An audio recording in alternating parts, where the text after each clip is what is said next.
Hello et bienvenue dans ce nouvel épisode d'Émotions libres. Aujourd'hui, on va aborder le sujet de l'auto-sabotage et comment en finir avec l'auto-sabotage.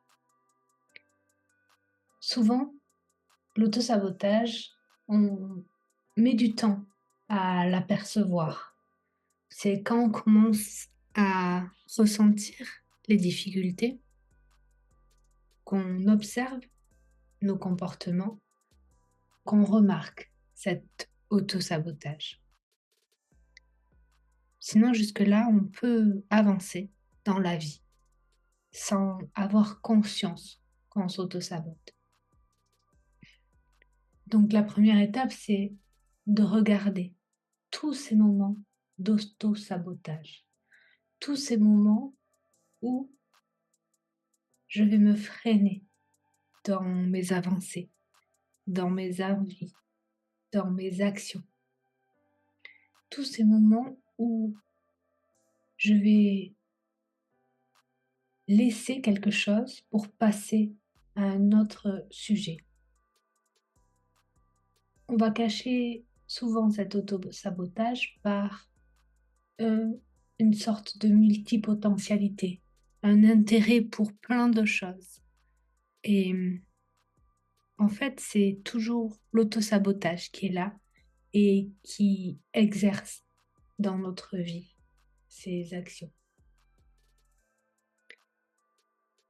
Après avoir compris tous ces moments, après avoir observé tous ces moments d'auto-sabotage, vient le moment de l'envie de stopper.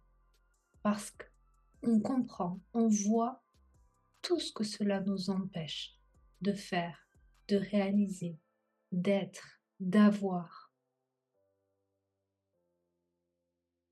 Tout ce que ça nous bloque dans la vie.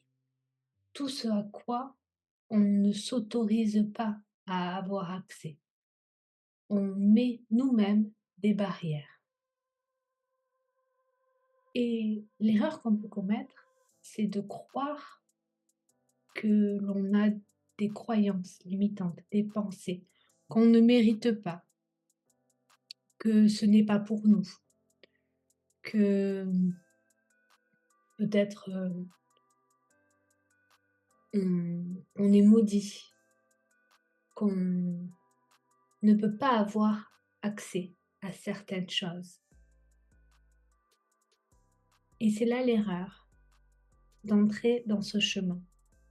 Parce que l'auto-sabotage intervient pour camoufler la peur de déranger. Parce que si je vais au bout des choses, si je finis, si j'atteins les objectifs, si j'ai ce que je veux, si j'ai ce que j'ai envie, si je suis qui j'ai envie d'être, si j'arrive à atteindre les objectifs ou à finaliser ce que je suis en train de faire, eh bien, il y a un risque sous-jacent de déranger, de ne pas plaire, de changer.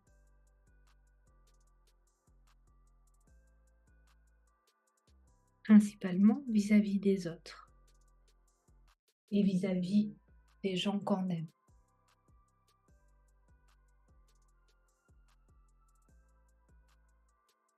Et se défaire de l'auto-sabotage, c'est prendre conscience de cette peur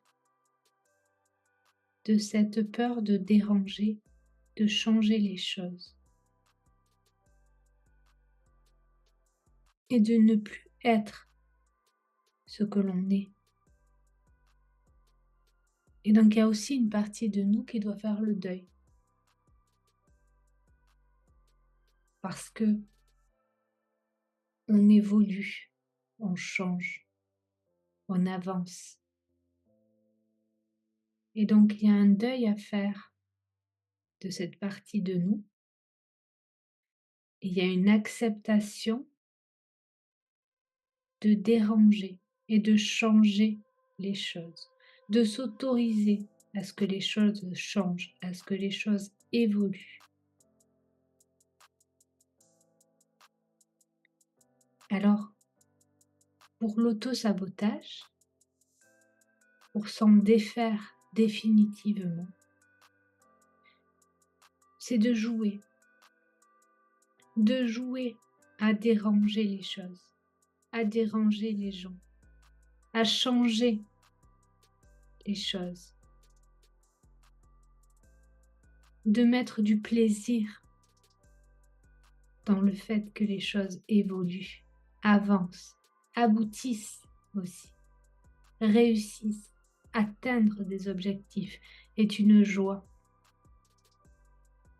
Donc jouer à déranger et célébrer les changements, les évolutions et les aboutissements.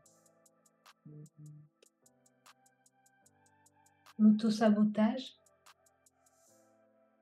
pour s'en défaire, c'est voir où on s'autosabote, comment on s'autosabote, quand est-ce qu'on s'autosabote, pour comprendre qu'on a peur du changement, et donc de changer, de déranger les choses. Alors joue à changer les choses, joue à déranger les choses, prends du plaisir à faire évoluer les choses et à atteindre tes objectifs. Et prends le temps, lorsque tu atteins l'objectif, de le célébrer, de manière grandiose.